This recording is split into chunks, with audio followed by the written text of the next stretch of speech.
wabre di dwumadi sonko anwaso bia no ye de ba be fontenta na so pe obenya nkaebo e wo fidie nso so atima be hwede atwaguo e wo fiduam ya no mo kan na sene nso se sebintosio nko enante sa so na de ofidua pa no na ye pia no entina anopai rich drop natural mineral water na ye bobo e de agu ye bo e ya boju nsuo enti anopai se won bobo bia no pe bia bobo e be bo apa mo apobden SCP enso etimi esita na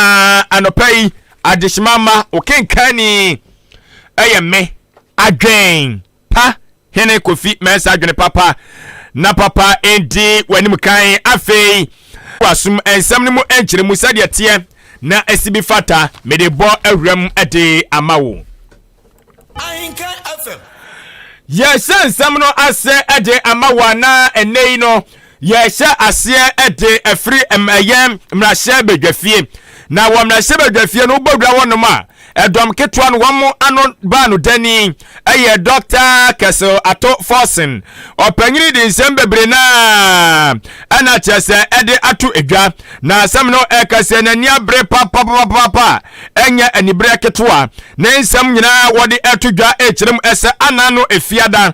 ene wonum egbo anan kopie mu ewo asoya wamo ana ehwe se enuane ebuso a motobi ekora na afei ebra esevata mu ono kobase nuano eyedia omayi apie amyetimi enya bi so ato ewo maikoko Ghana mu yanomo na eno eye National Buffer Stock Company wonum akache na pio mu kopie mu wonum nyina ano na eja eye ni yemu a entina wonum ekọ yesanse na abedwaku a wonum enso hwe eboa madisuafo mu ko school to aso womunya aduane edie eno eye National Food Suppliers no eja na wonum so kire mu se omabo moden aboa de nuane na madisuafo ya momadia masabi omafo ese dutodoto amomungumesua ekonkan na so omo akasankasa no sa ban behwe no atwa omoka no eno da ne buati bi di omabo aban pe omanim ahye eno nti wonum yo magyeso omaye oyeche na oyeche no mbeye no womano ene abedwaku a womo ehwe eboa to nuane ekora buffer stock for makate ana tosom koya omsom koya oyeche no oyeche de enim se ka ire so ada baako ene otwetwe nsem de gun krata so na ja wodi akyerɛkyerɛ na ka ekyedin na so wedi omokɔ no omokɔ na obua mu pa yo madwen se omokɔ akɔgye National Buffer Stock Company omaso ye won ma na so omatan won aboso omo ne omo na ekɔ akɔkyerɛ ye adwuma etom de omukuku na omkaka nyina akɔya ene ebi mokura nua aduane ɛhɔ womo ɛda hɔ agyese yare wosem na ohwa ntuntumi ni nsuo ye gugugu ya ne nyina ehwe won mo agyese anya asem keto ne nyina ne se aban hwe no wontia wonum eka eno na nam so bia madam keto amra se bedafie ehwe asem na omsi da bi asem na ni iya ye nyanti saade a wonum bebo anan no makɔ akɔhwe de ekoso de nti ade hye mu yi wom eda bosuo mu na afentontom se wi wonum a amo empeso mbekofie enti wonum koye na wablo mo conductor atofo nyo no kwa ene koye one ndc amanyo korim na sebedwafo ni bi ni motesem na sebedwani a wojam de made so mo adwa aboso abato mpesua so onimonyamfo kwabna minta kando no otwam bi sa so na sebedwani de made so omo nofton abato mpesua so Owura Samuel Okudjato Abrakwa elembelem na sebedwani onimonyamfo Emmanuel Amakofi boa wono so no kan ho sa so na adaklu abato mpesua so na sebedwani Owura Kwame Abuza ono so na kan ho bi na wonum enyina ekoye na omukoduru wonum na suoni enso ka kire ene adom ketua yi omunya ntoboase ne adehye no mo hweboa emma adesuafo mu school to aso okwayi enuane edie mekire National Food Suppliers Association foi omundo mo bon koma abusa mo hawo mo kyekire nsem de kire won mo na no mo yamaji se saade a eno mo ekọ abedwaku a mo akase o ye o masade so mo hwe no mo tua de hye mu ka National Food Buffer Stock Company foi empanfo mo tua nom no makodwetwe nkomo na ombowura mo ne empanfo dwetwe nkomo na prekope omo wi se oswafo na hwe enuane dwumadie ne toto ye eso Minister of Food and Agriculture Owura Brian Champo na nimu nie waban nom so kache waban mo akwaba mo ma hwan akwaba mo ye hwehwe ni mu pa mo be ye de wa ha Owura Brian Champo no no kache dom ketua ne sa no mo be ye de wa ha hwan na afre mo ha de mo ye mo ka sa ye enya kwara de mo ye nye anom so ye nua no ne aba ne bebu sansam mu kyeremu a o se mebusa de be kyeremu etinso buwa kase bon kase petepetu owura bra champion was sane gudam ketua no so pa ana nya asem ketua na sa subane ne ya owura bra champion ye osofo hwe nyane ne kwa adwumadie tototo ya so wada na didi kyedom ketua no ana anso mani a enam so ama Dr. Atofo se di tudwo kyeremu se eye omo wanwa pa sa amanfo kwa tete ne ahuyehia mu no omo da suom ni nyina ne sa nya boni bi no ma yo aban do omo ka wonhwe no ntwe omo ka se de be ya sa bia no mama ye din obenya bi so e de atwatwaje omo na aban atwi na ne obeso be fi omo na nso so nkaja anya hwekura na dom keto omo na sebedwafo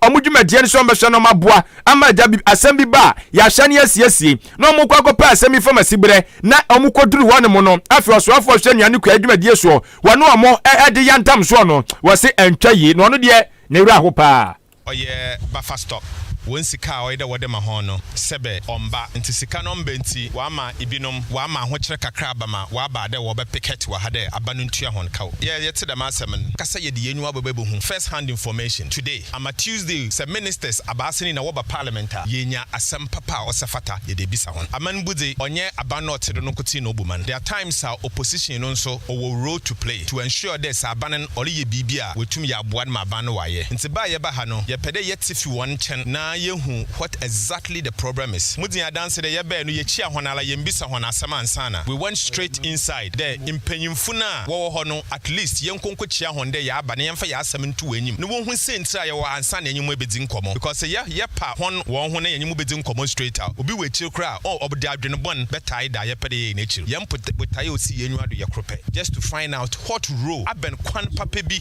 and we as minority in parliament and as the opposition ye botumi ya aboa masika o safata na de monsaka yamba ha for any mischief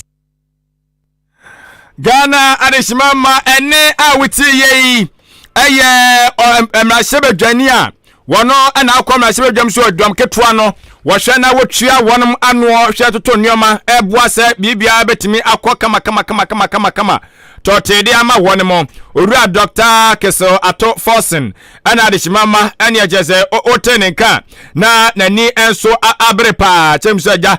wonum ko ye ka wedi na nya boni mu kra eye boko to bwasie mu ne ahobrasie mu na nkaja wonum enso so ede ekọ honemo na opanyini yamrahye bedwani de ma adihyomo adwuma ko enyam isam abato empesua so finfini mantamu no ne nkase no amana so ade bi etoa so kyeremu se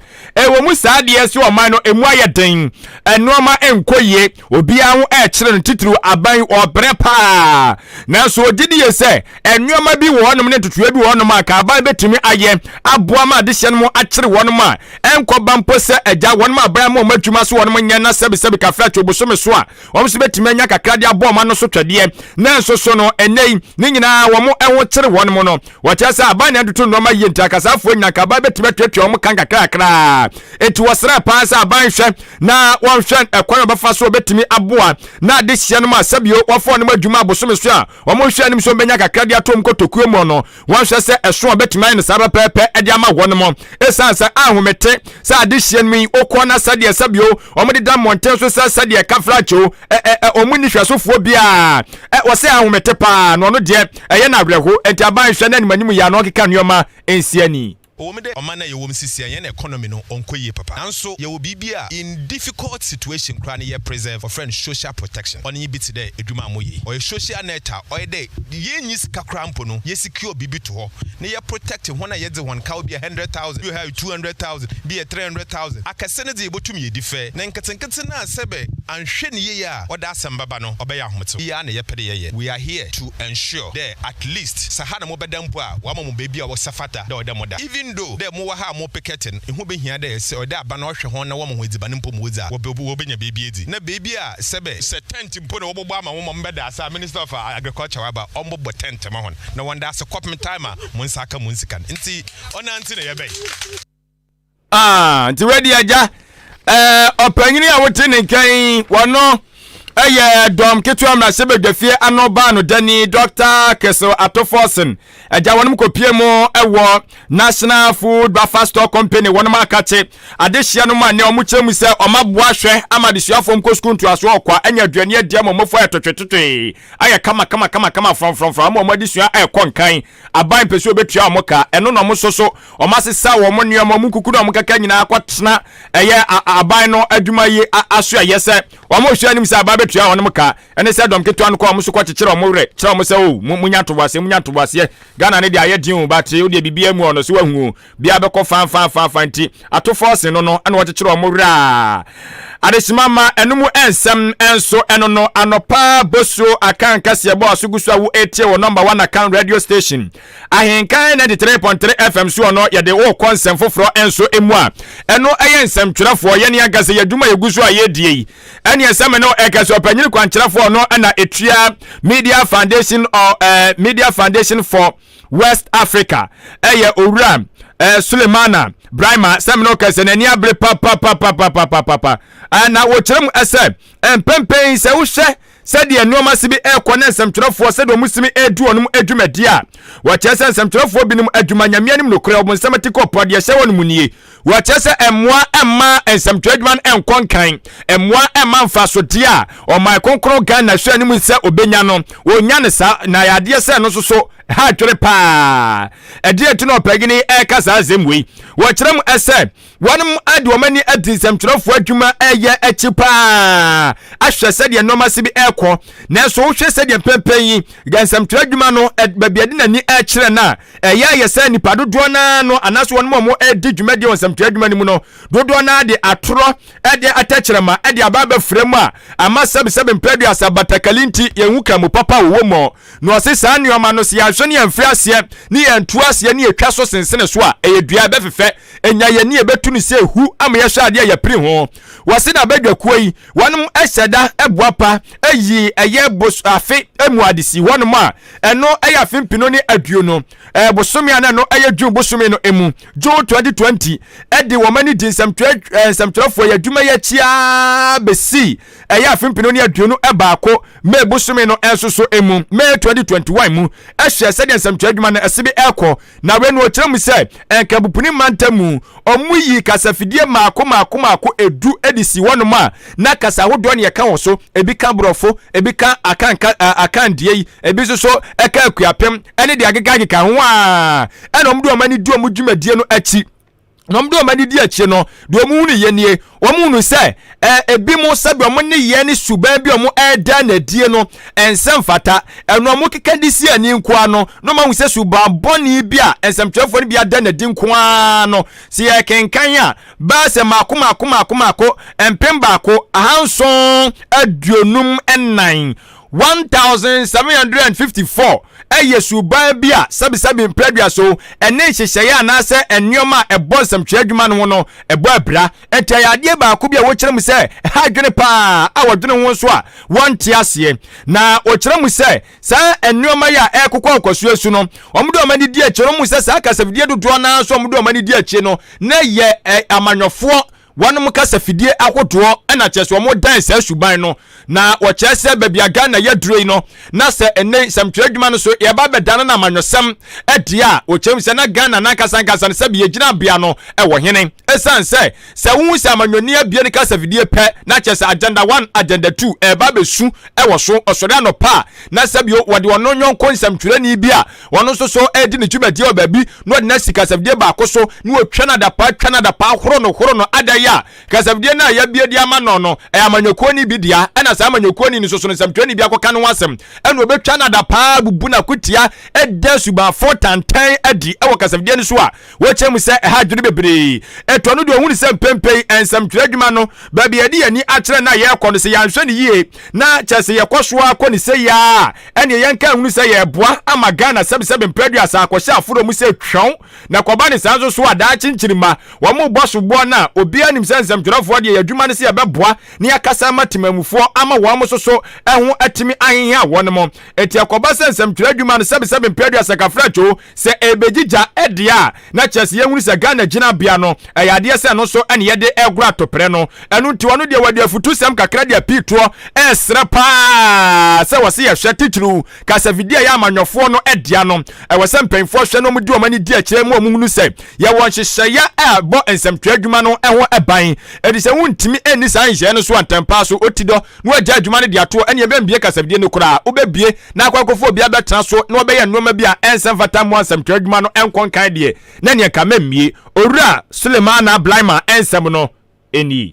The conduct of some journalists and some media outlets have really tended to hurt rather than help our democratic advancement and national development. And I would just perhaps highlight one or two of such problems. Now, emboldened by partisan and other interests, it has become very common to hear or see people baselessly abuse one another on radio or attack others on television or online. In fact, fabrications and outright lies and unsubstantiated allegations in sections of the media are now being perpetrated with disdain as if it is normal. And sometimes it is done to suggest as though the constitutional guarantees of media freedom also guarantees media recklessness. But as we all do know, that is not really the case. And I would just want to illustrate from June 2020 to May 2021, for example, the MFWA monitored and recorded 1,754 incidents of unethical conduct on just 10 Accra-based local language radio stations. Now, just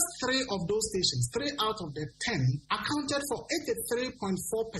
of those ethical breaches. And these stations happen to be those that are partisan and well-known, with well-known partisan owners. Now, within the same period ahead of the 2020 elections, we monitored speech, abusive language, unethical language on 60 radio stations across the country. And here too, out of the 60 stations, just 4 of them accounted for 74% of the incidents of hate speech, abusive content, pro-violent expressions that we recorded.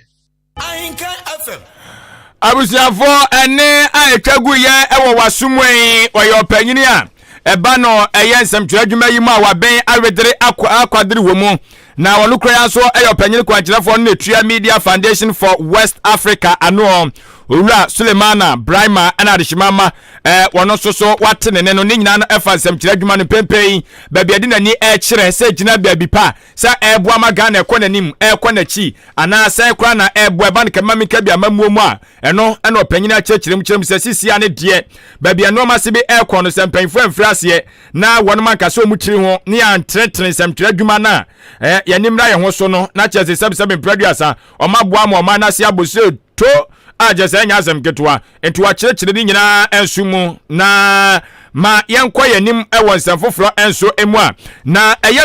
mpanyini baako a ɛba no Ghana amamlɛ mu a waredere no akwadere wɔ mu paa akwasi broni sɛ wɔyɛ private legal practitioner ɛyɛ owura Kwame Jantoa sɛm no ɛgazai ɛne ɔno soso n'ani abre no ajese nya asem ketwa ni nyina no n'ani abre ɛwɔ ɛyɛ NDC amanyɔkɔ no mra hyebedwafoɔ no ɛso wɔse wɔ ka kyerɛ mu pre nye pre fa ɛtrɛ sɛ so mu nse adwuma no sɛ bra no ma bre sɛ mra hyebedwafoɔ a ɔmo fa adwuma no ntoɔ na sɛ mpraduasa ɔmo nkɔpɛ ɔmo adwuma bi na ɔmo ɛnyɛ ɛno mo betimi aboa ɔmo paa esan sɛ Ghana fo ade adwuma kɛse de ahyɛ wɔn mo ɛnsa abato mpɛsua woduo bi wɔn nyinaa keka ɔmo adwuna bɔ mo sɛ da bi ewiase adwuma no yɛ nyinaa yɛ ntumi ɛnyɛ enti saa de a ɔmo ɛde ɔmo mpaboa ɛde ahyɛ nipa baako sɛ wo kɔmla hyebedwafie no kosi ɔmo namu okodum na hyebedwafie ɔno ma wo sɔle a so ɛna me nua sesei ɛna mama nyokuo sesei ntimi nyɛ sei saa na mo de tetem na hyebedwafie ɔno mo ɔpanyini ani brabra wɔkasa nyinaa no emu nkyeremu ɛne sɛ ɛdɔm ketewa na hyebedwafie asigyinaye bi a wɔn mo ɛkyerɛ mu sɛ wɔn bɛhwɛ so ɔmo nkɔm na hyebedwafie wɔ abere ɔmo nuanom bɛsɛ mienu egyina ɛyɛ asɛnde bia yɛtwe wɔn aboɔ so anya asɛm ketewa ɛne asen not abato bɛsua so na hyebedwani ka ho onimonyafo James Jati Kwesa ɔka ho bi wɔn kura titiru eti dɔm ketewa na asigyinaye sɛ abere biara yade sa adehye mu kwakọ gina daka mu